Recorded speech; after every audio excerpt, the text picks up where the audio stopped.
अस्सलाम वालेकुम रहमतुल्लाहि व बरकातुहू। स्टूडेंट, नंबर थ्योरी के पॉइंट ऑफ व्यू से हम लेक्चर 1 और उसके ऑनवर्ड यानी कि जो कोर्स आउटलाइन में जो हमारे पहले स्टेप में जो चीज़ें आती हैं उनको आज हम देख लेते हैं। सबसे पहले तो आपने डेफिनेशन लिख लेनी है कि इंटीजर क्या होता है।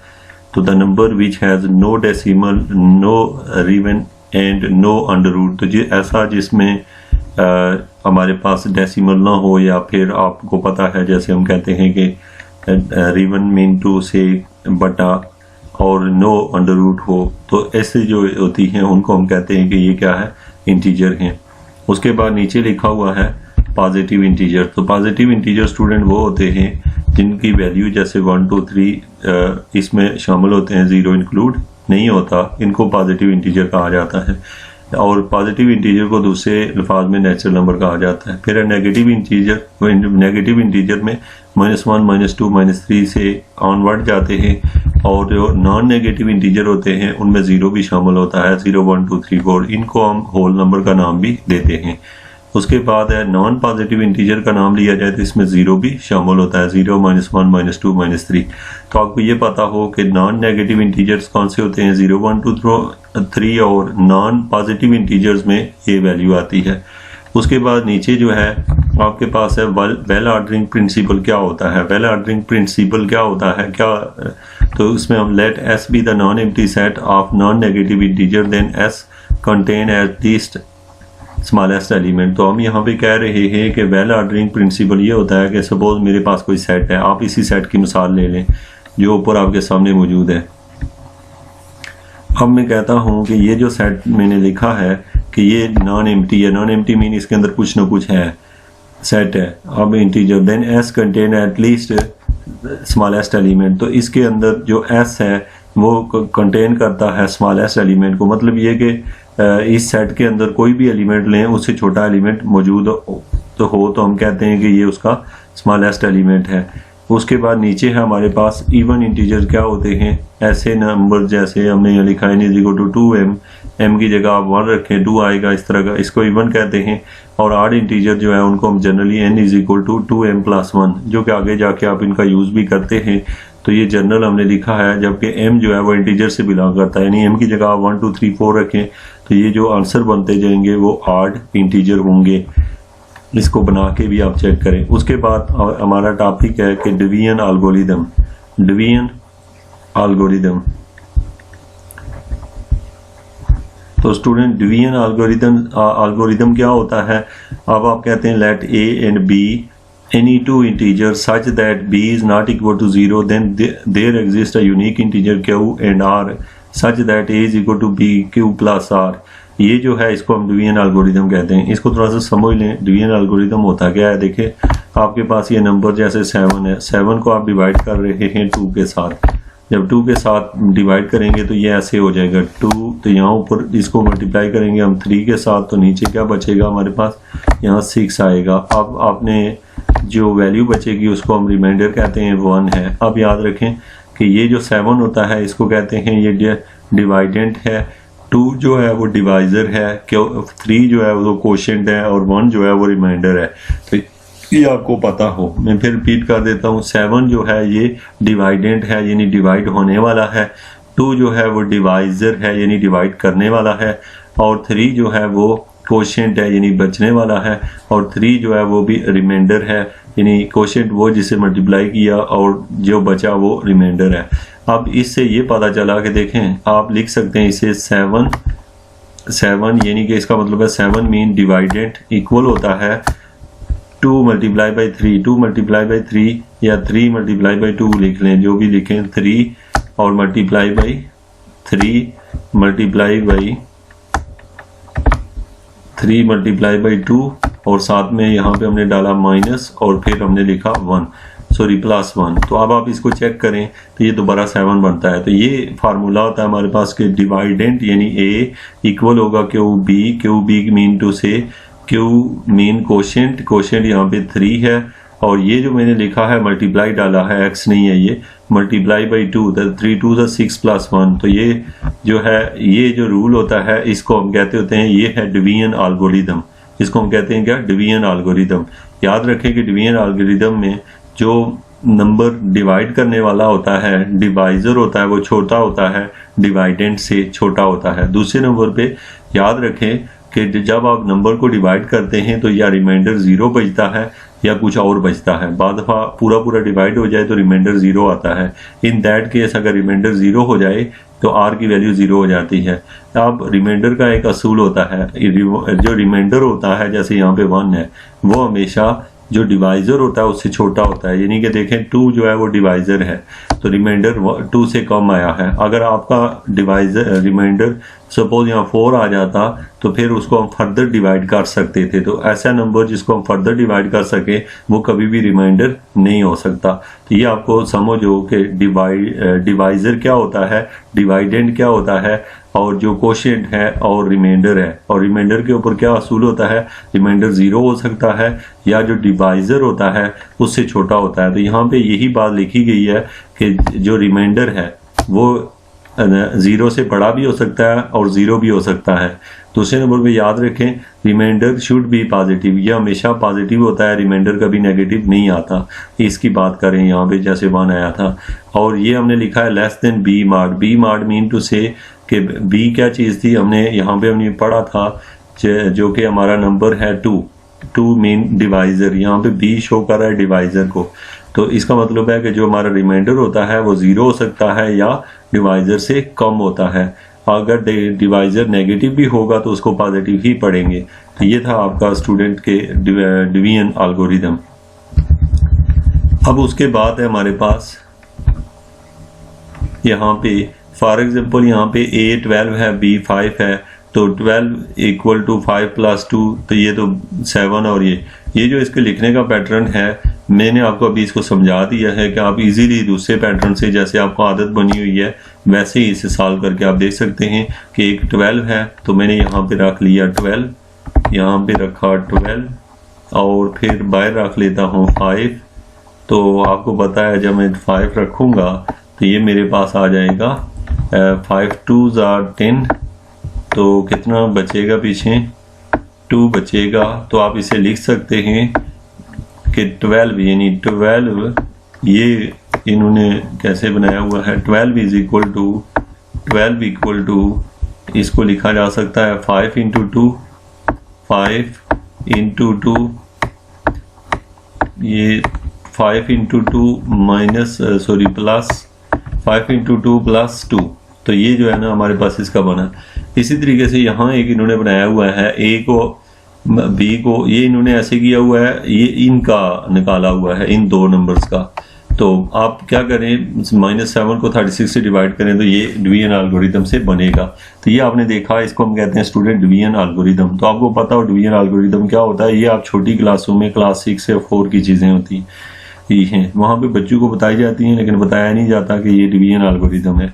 उसके बाद है डिविजिबिलिटी। डिविजिबिलिटी का पूछा जाए तो आपको ये डेफिनेशन लिखनी आनी चाहिए। और ये क्या होती है, late A and B be any 2 integer with B is not equal to 0, we say that B divide A if there exists an integer C such that। तो ये हमने लिखा है कि B A को डिवाइड करेगा अगर A is equal to BC होगा। मिसाल ऐसे है कि देखें आप, तो यहाँ पे लिखा हुआ है A is equal to BC, A is equal to BC। तो आपने क्या कहा, A is equal to BC।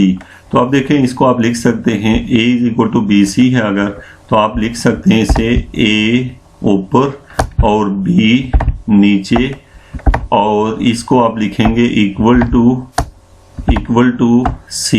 ये जो लाइन लिखी है ना A over B equal to C, इसको नंबर थ्योरी के पॉइंट ऑफ व्यू से हम यूँ लिखेंगे B divide A equal to C। तो ये जो लाइन लिखी है इसको पढ़ा ऐसे जाता है लेकिन ये लाइन बेसिक होती है ऐसे है, लेकिन नंबर थ्योरी में ऐसे लिखी जाती है कि B डिवाइड A, अगर B A को डिवाइड करता है तो सम इंटीजर C आएगा। याद रखेंगे हम लोग यहाँ पे अभी इंटीजर के बारे में पढ़ रहे हैं, यहाँ पे हमारा जो भी आंसर आएगा वो C एक पूरा आंसर आएगा, पॉइंट्स में नहीं आ सकता। तो ये जो है मैं थोड़ी सी चीज़ें मिटा दूँ। तो ये था स्टूडेंट डिविजिबिलिटी। अब डिविजिबिलिटी के नीचे एग्जांपल दी गई है आपको, ये है कि 2 डिवाइड 4। ये नहीं कह सकते कि 4 जो है 2 को डिवाइड कर रहा है, ये कहेंगे 2 डिवाइड 4। नंबर थ्योरी के अंदर डिवाइड का मतलब होता है पूरा पूरा डिवाइड होना।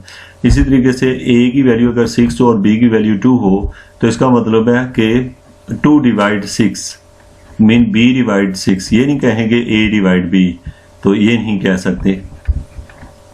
उसके बाद यहाँ पे एक एग्जांपल दी गई है कि एक तो है डिविजिबिलिटी को ऐसे लिखते हैं, ये जो लाइन सी आपको पड़ी हुई नजर आ रही है, ये यानी ये पढ़ रहे हैं 2 4 को डिवाइड कर रहा है, इस लाइन को ये कहते हैं, यानी 2 डिवाइड 4। इसका मतलब होता है 4 ऊपर है और 2 नीचे है। अब रिमार्क्स में लिखा हुआ है कि if b doesn't divide a, यानी कि b जो है वो a को डिवाइड नहीं करता, तो इसके लिए जैसे 2 5 को डिवाइड नहीं करता, तो ये एक एग्जांपल दी गई है नॉन डिविजिबिलिटी की। और नॉन डिविजिबिलिटी को कैसे लिखा जाता है, जैसे a हम कहते हैं not divide. Not divide mean ऐसे लाइन लगा के ऊपर से यूं क्रॉस कर देते हैं, यूं क्रॉस करके, तो ये 5। ये लाइन थोड़ी सी क्रॉस में सीधी किसी ने की हुई है, इसलिए शायद टाइपिंग की वजह से। तो आप ऐसे भी लिख सकते हैं या ऐसे ऐसे डाल सकते हैं कि वो डिवाइड नहीं करता। यहाँ पे कुछ की पॉइंट्स हैं जो लिखे गए हैं, ये जो आपने ये पढ़े भी हैं कि रिमार्क्स में ये कितने हैं, 7 है। इनमें से कुछ भी आपसे पूछा जा सकता है,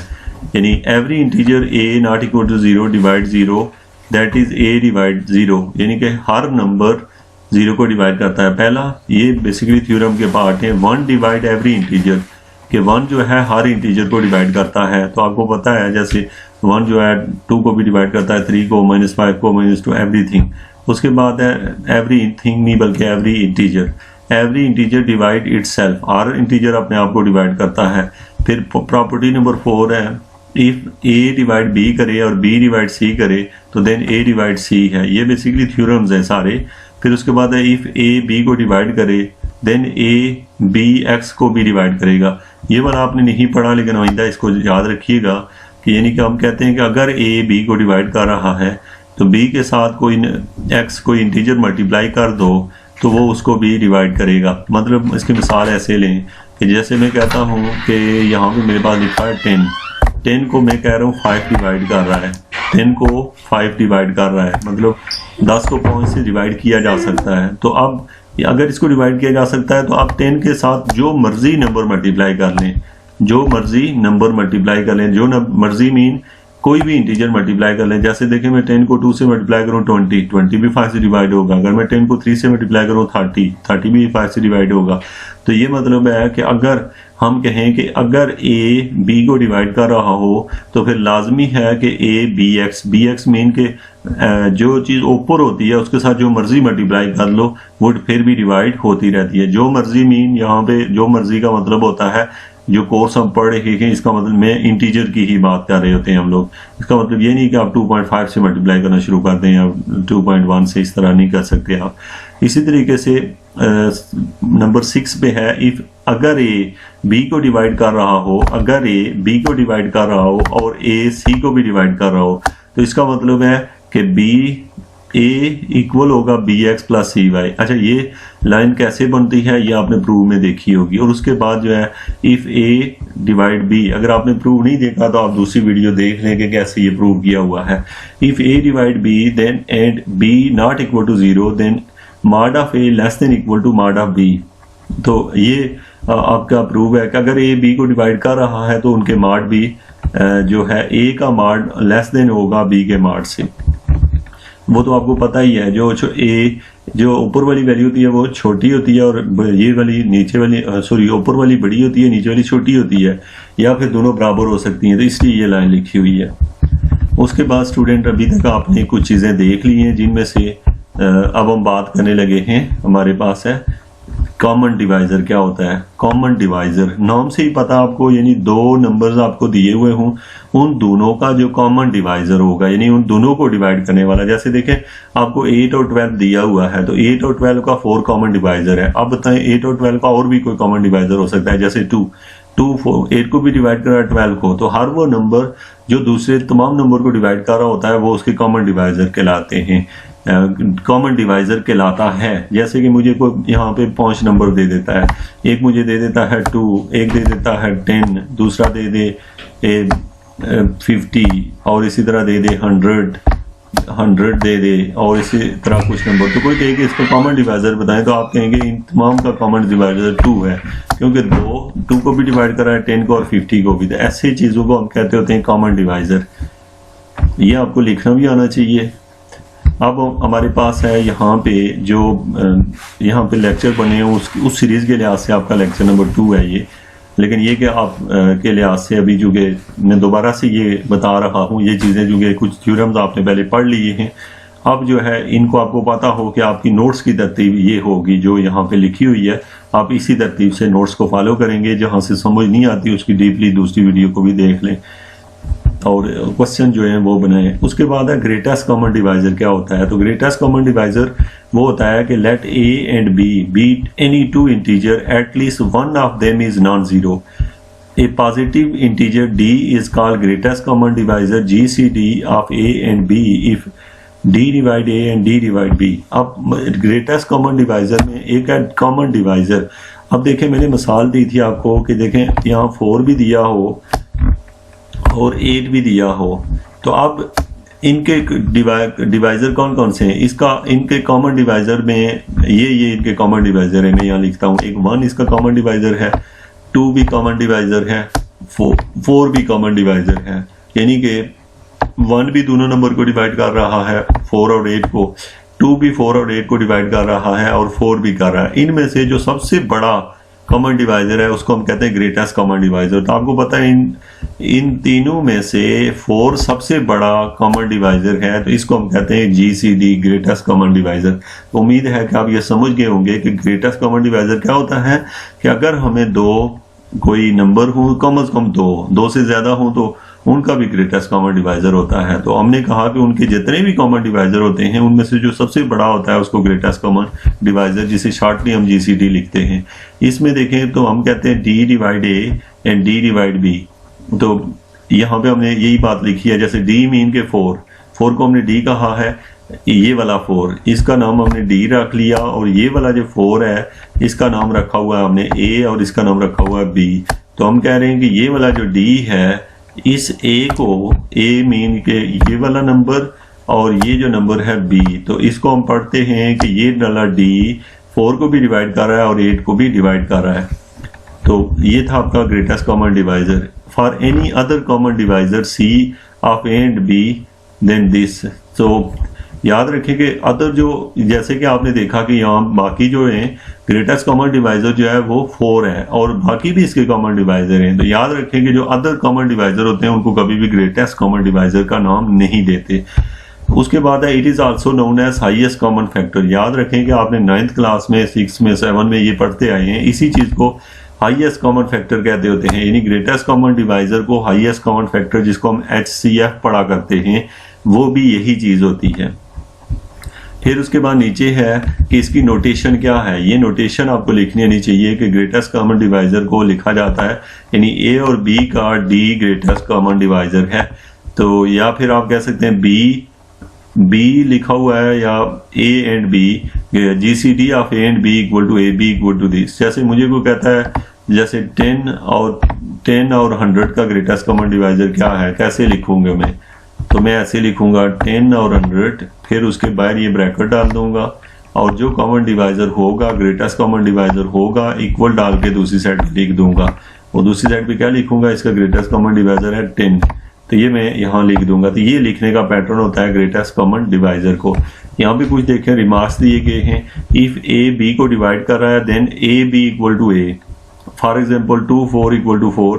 तो अब आप देखें ये जो लिखा हुआ है A B equal to A, तो 2 4 इक्वल टू 4, तो ये जो है एंड 0 0 नॉट एग्जिस्ट। यहाँ पे जो बात लिखी हुई है ये जैसे लिखा है 2 4 का कॉमन डिवाइजर 4 है, ऐसा नहीं है बल्कि 2 है, यानी कि 2 इन दोनों को डिवाइड कर रहा है, 4 तो नहीं कर रहा, ये बाई मिस्टेक यहाँ पे ऐसे हुआ है। तो कॉमन डिवाइजर जो है वो 2 है इसका, ना कि 4 है जो दोनों को डिवाइड कर रहा है, क्योंकि 4 को तो डिवाइड करेगा लेकिन 2 को नहीं करता। इसी तरीके से नीचे है A B जो है उसको हम ऐसे लिख सकते हैं mod of A mod of B, उसके बाद जो है ना नेक्स्ट जो थ्योरम शुरू हो रहा है, इंशाल्लाह हम ये नेक्स्ट लेक्चर में देखेंगे। तो स्टूडेंट ये जो है लेक्चर सीरीज, इसमें आपने इसी तरतीब से जो है ना अपने लेक्चर को फॉलो करना है, और इसके जो इश्यूज होंगे वो बाद में हम दूसरी वीडियो की शेप में देख लेंगे। Thank you very much.